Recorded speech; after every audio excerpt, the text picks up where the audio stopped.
Bir hökmdar düşünün, ölümündən sonra 3 dəfə cənazə namazı qılınıb.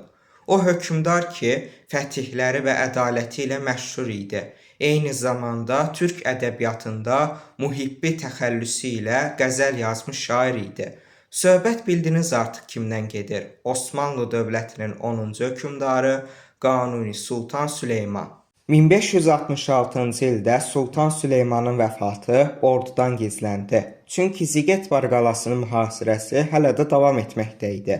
Padşahın ölüm xəbəri yayılarsa, ordu arasında qarışıqlıq meydana gələrdi. Vəzir-i-Əzəm Sokollu Mehmet Paşanın əmri ilə padşahın çadırında gizlicə cənazə namazı qılınmışdı.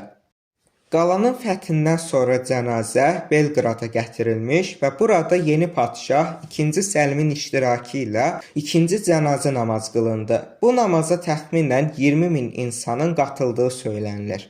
Üçüncüsü isə İstanbulda Süleymaniyə məscidində qılındı.